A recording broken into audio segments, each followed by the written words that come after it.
Hey guys, what's up? Today we're going to talk about the Dead Air Ghost, the .45 caliber pistol specific suppressor from Dead Air. Let's get into it. Okay, so here we go. We've talked about other suppressors from Dead Air, rifle suppressors, pistol suppressors, right? Pistol caliber carbine suppressors. This is Dead Air's pistol specific .45 caliber suppressor, okay? We like to talk about suppressors being used for specific things. Again, kudos to Dead Air for making a suppressor specific towards a niche, right? A thing. Instead of just being the end-all be-all, which those don't work, in my opinion. This suppressor is made specifically for a specific purpose, all right? So, without getting into anything else, let's just go ahead and jump into some specs, right? Some people really love specs. If you really want to look it up, go to Dead Air's website.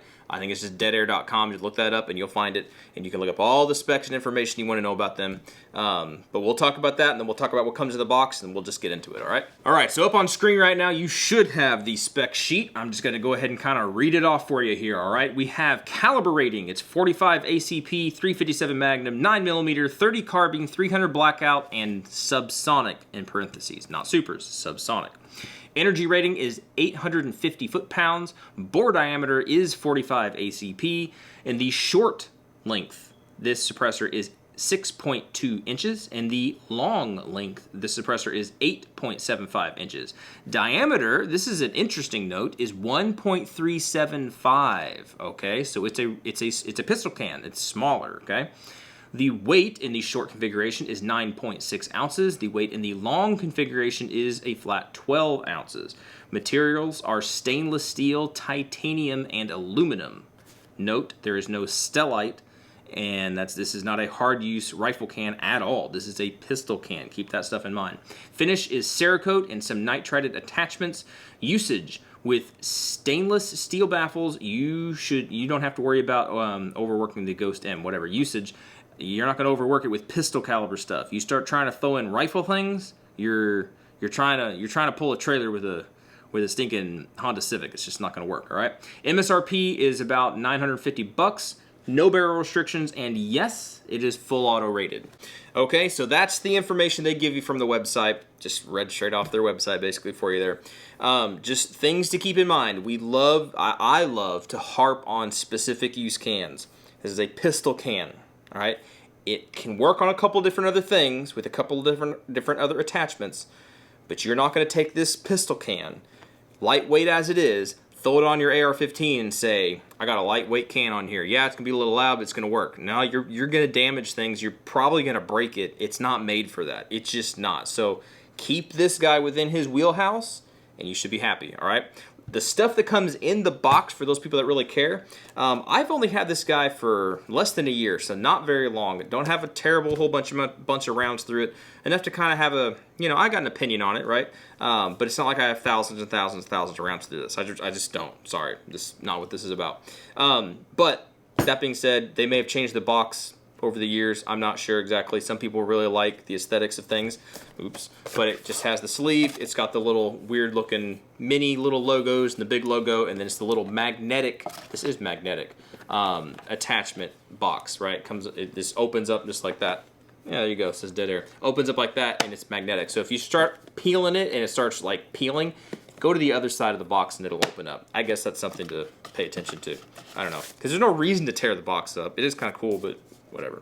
Other stuff that comes in here, instead of a user manual, you get this little guy, a little card here with a QR code. So I don't know if you can even see that through the magic of camera stuff, but if you can scan that, then there you go. You go to their website, you can look up all the specs and leave the video and not worry about anything I say because you can get it all from the website. Anyway, we also have a decal sticker. Again, I don't really use those, and this one did come with the cigar wrapper thingy, right? So they kept that tradition going. Looks like it's a cigar wrapper. We also have a takedown tool, or a front cap removal tool, right? This is the same front cap removal tool that is used with the mask, or the mask, the 22 can. Same tool, interestingly enough, same tool. So, what do we get? Also it comes with the suppressor. But what did we get with the suppressor? What comes with this thing was all that stuff, and I forgot to mention, it comes with a booster assembly, no piston. Keep that in mind, all right? Some people are going to harp and complain and say, it needs to come with the piston and it didn't come ready to use right out of the box. Well, they don't know if you're gonna run this on a Glock 19 or a 1911. They do not know what kind of piston you need. If you wanted them to raise the price to like $1,100 or something like that, they could probably do that for you and then include 4 or 5 different pistons in there. They could do that, but you're probably only gonna use one of those pistons, and then that's just wasted money put in on the rest of the pistons. Does that make sense? So that's why they give you the booster that works with the suppressor, but then it's up to you to figure out what host you're gonna use this on and get the appropriate piston for that. If you don't know what I'm talking about, I'm gonna take this guy apart real quick. It does not come with takedown tools. That's one thing I wish it kind of did, but it does not come with takedown tools. But here is the booster assembly, the whole thing. See this little copper piece sticking out the back here? Get that. Could you try? No, I'm not gonna try that again.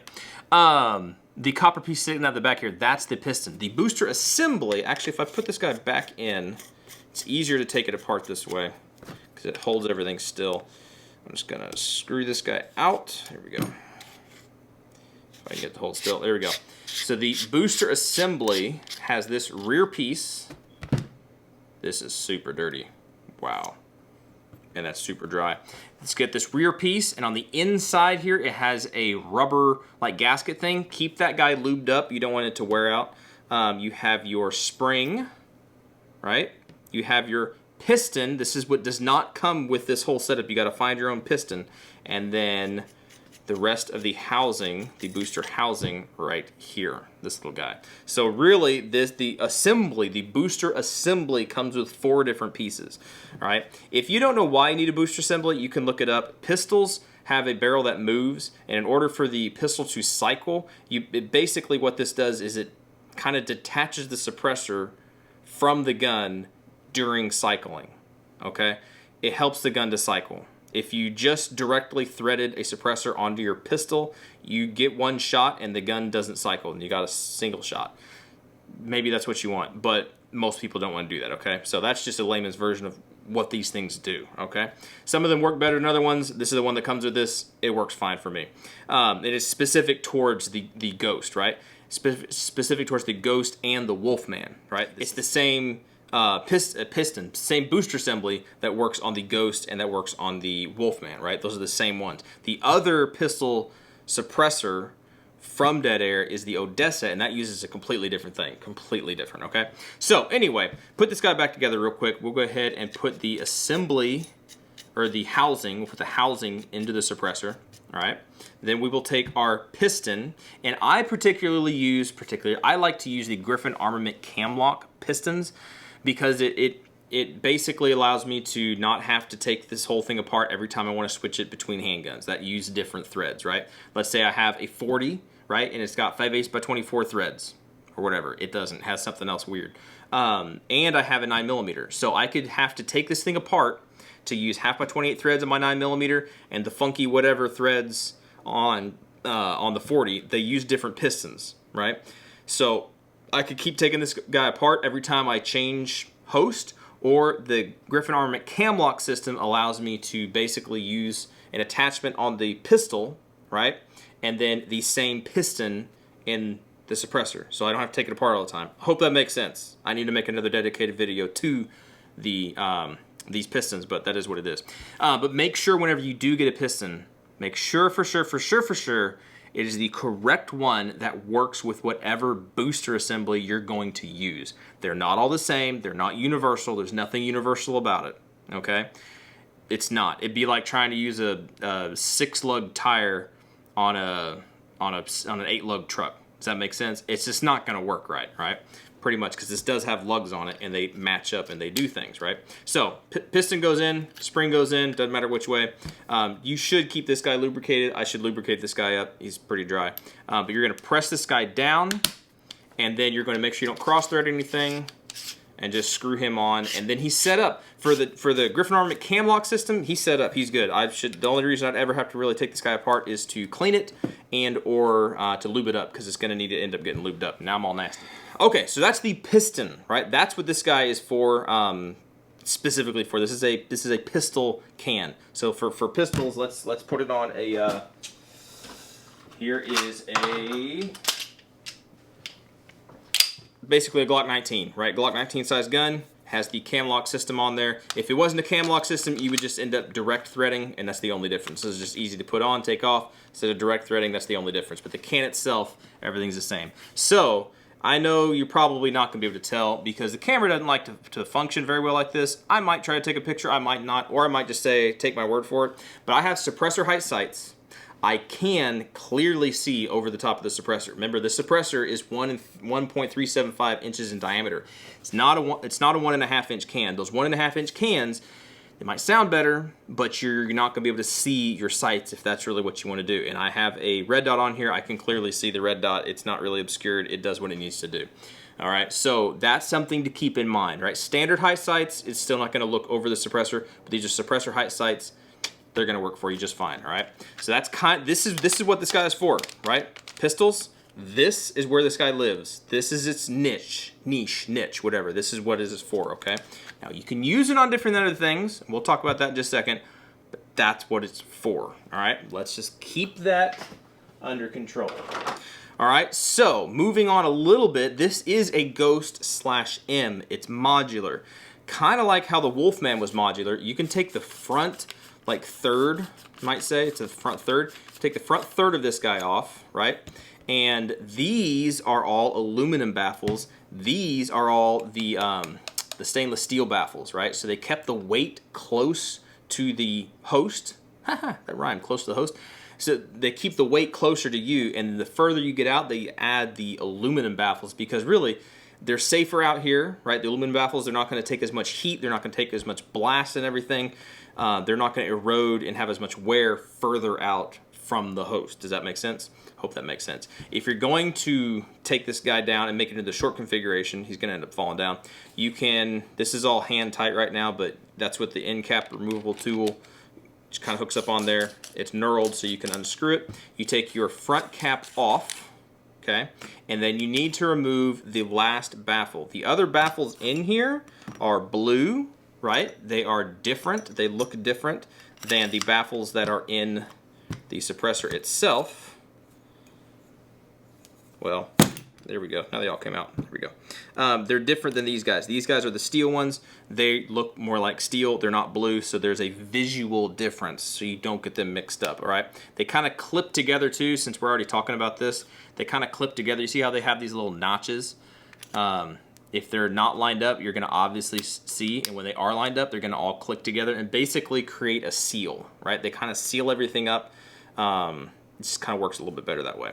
Kind of helps the suppressor be a little bit cleaner or run a little bit cleaner, but that's just how you take the gun apart. That's how you take the suppressor apart. Really, if that's how you're going to clean it, right? Which I don't clean mine, I should. But if you are going to clean it, that's how you take it apart. Take those things out, throw them in an ultrasonic if you want to. The steel ones, don't throw the aluminum ones in there apparently because they pit and they can damage stuff, whatever. Just spray it down with CLP and wipe it off. Take a screwdriver and knock off any big chunks of lead or carbon. I don't really worry about it. Anyway, to make this guy into the short configuration, that last baffle that was in the end, it is different than all the other baffles, so you're not going to get it mixed up. It does not have a little notch it needs to index on. You simply drop that guy in the top. You take your front cap and you just tighten it down on there, right? Now, you don't want this to be loose, right? But you don't need to go super ape crazy on it. You need it to be nice and tight. And there you go. And when it's nice and tight, this end, this front cap, it is going to stick up. It's going to look a little weird. This does not screw all the way down and become flush. It doesn't do that. So, yeah, I mean, if you somehow managed to get it screwed down that far, I think you'd strip everything out before you did that. But that's the short configuration. Get our host back out. This actually ends up looking a lot better, right? That ends up looking a lot better. And I mean, yeah, it adds a little bit of weight to the end of the gun, but this is not that heavy of a can anyway. This is specifically meant for this stuff. So in my experience, it works pretty stinking good. Being a 45 caliber suppressor, it allows more gases and things out the front of the gun, and it allows, well, it doesn't negate, but it is not as bad as far as backblast and shooting a whole bunch of stuff back into the gun, because since it's overboard for a 9mm, that gas goes out the front of the gun versus coming back at you, right? So it might be louder to people around you, but it's probably going to be a little bit quieter to you, right? in general. That's how it works because you don't have that port pop as bad coming back at you. Does that make sense? Now, it's all relative. Depends on what caliber you use. Depends on the action of your firearm, all that kind of stuff. But that's just something to note a little bit. All right, but that's the short configuration there. I generally like the short configuration because it's just nice and it just works for me, right? It just takes the edge off. Basically, what it does. It's not a super hush puppy quiet kind of thing, whatever. It's just nice, right? I like it. So talk about some modularity here real quick. Since this does use the same mounting thread attachment system, whatever you want to call it, as the Wolfman, we will go ahead and I'll go ahead and I'll show you what this guy looks like with some of those Wolfman attachments, right? So you have your piston, which again, specifically, that's what this guy is for. If you threw the Chemo on here, which the only reason I could possibly think of that you would use a Chemo, right, would be if you were going to shoot this thing on a 300 blackout. Now, I don't remember it saying you needed to use a Chemo with a brake or whatever, but if you were going to use it, remember it had to be 300 blackout subsonic, right? So if you have a little 300 blackout subsonic, right, then you should, get this guy lined up, you should be able to run this guy on here like that, right? It's lightweight. Even the Key Micro adapter, if you can notice that, that's 1.5 inches, right? It's 1.5 inches. This is smaller. It even looks a little strange because it's not its niche. It might work, it might function, but it's not going to be the best thing out there, okay? Might function. Keep that in mind. Just because it functions doesn't mean it's the best thing. But that's a 300 blackout. Other than that, I would not use this guy on any other carbine kind of things, whatever. And that was for 300 blackout, subsonic only. Do not break up, mess up your cans, whatever. That's the only time I could possibly think of. Maybe a 9mm PCC or something that has a that has that mounting system on it, the Chemo mounting or Key Micro mounting. I don't know. I think most of those are going to be direct thread, which you could use. I forgot to pull that one out, but it looks exact same as the Trilug, except the Trilug is Trilug, not direct thread. But if you put the Trilug in here, right, then we'll kind of look at this guy and put it on NP5, right? So if you stick this guy on the NP5, this is actually not a bad sounding can. It's lightweight and it's not huge, right? And you could, if you wanted to get some more suppression out of it, add that extra module at the end and make it just a little bit quieter, because it is a 45 caliber can. This guy runs really well with regular 9mm cans, but it is going to just allow more stuff out instead of garbaging up your gun. Does that make sense? Hopefully that makes sense. Probably doesn't make any sense, but you know, it is what it is. Here's another example here. This is an AR-9. Stick this guy on here. It just looks clean. It's small, out of the way, does not obstruct any kind of sight picture at all, and it's lightweight. And for 9mm PCCs, it's not a bad option, or even 45, right? If you had like a Chris Vector or something like that, I imagine this would do great on there. I don't have a Chris Vector, so I can't tell you, but I imagine it'd do great on that. I'm trying to think. I don't think there's any other host that I have right here that it really needs to go on. I mean, it could go on the Scorpion. It works well under there. We'll go ahead and show that. The Scorpion I have, this is the pistol length, or the shorter barrel in here, and I have the carbine length handguard on here. So this guy should fit on there. And there you go. So he's kind of shrouded, right? Protected, heat guarded, whatever. There's plenty of room inside here. This is a thinner suppressor and a nice thick handguard here, so you get some airflow in there. It's not going to burn you. You know, you can grab the gun however you want to grab the gun, and it'll work. It'll work, right? So that's that guy. All right, so without further ado, let's go ahead and head to the range. Let's shoot this guy on some different hosts, see what it sounds like. And just before we go there, keep in mind, the audio that you get on a video is not and will not be the same you get in person. The only way to really truly hear these things is to be in person. I can't bring all y'all out there with me. It's just not feasible to do that. But I'm going to give you the best representation I can of the sound that it makes, right? I do not do decibel readers. I don't do any of that. Those things are stupid expensive. And for me, honestly, if you can hear it, if I can hear it and just express how it, does it ring in my ears, whatever, that's subjective because everybody has different levels of hearing damage and hearing stuff, whatever. but I'm just gonna give you my opinions on it when we're out there, right? So let's head out there, let's check it out.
Two subs.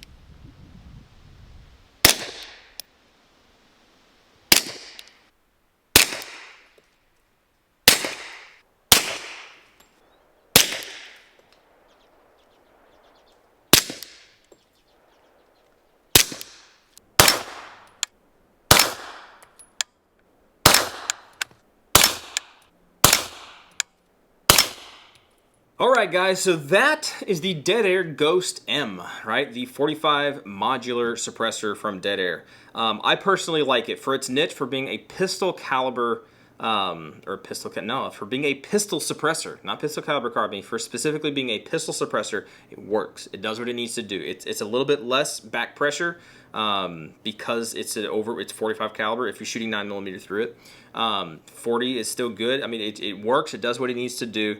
Takes the edge off where it needs to take the edge off. You could make it quiet if you want to make it quiet. 300 blackout does what it needs to do. It's a good can, right? For pistols, it's a good can. It's better than some, worse than others. It all depends on the flavor of what you're trying to get out of it, all right? But that's my 2 cents on it, all right? If any of you guys were lucky enough, I think back in the day, they had these. What'd you get? I think you got a mask for free if you got a Ghost or something, vice versa. Maybe you bought a Sandman, you get a Ghost for free. I don't know. Like several years ago, they did some crazy deal that I completely missed out on because I wasn't even interested. I wish I jumped on that. Anyway, if any of you guys jumped in on that and got one of these at that stupid, crazy price or deal, whatever it was, let me know and you rub it in my face, whatever. I don't care. But if any of you actually have one of these and have used it, I'd love to get your feedback. What do you find its niche is for you, right? For your personal use, for your personal, selection of firearms that you use it on. What is your favorite setup? Do you like to run it short and wet? Do you like to run it long and dry? Or, wiped? I guess you could wipe it. Let me know. I'd love to know that. I'd love to know that. And if any of you are on the fence of buying one and you want to ask questions, post the question down there. If I can't answer it, hopefully somebody else will chime in there and answer it. I mean, if I can't, I'll try to find information, point you in the right direction. But yeah, if other people know that answer to whatever question you're asking, I encourage you jump in there and answer away folks' questions, because this is fun. Suppressor stuff is fun. It really is. It's like a gateway drug. Once you start getting one, it changes shooting forever. It'd be like you've been driving a Model T for your whole life and you didn't even know that there were Toyota Tundras out there, right?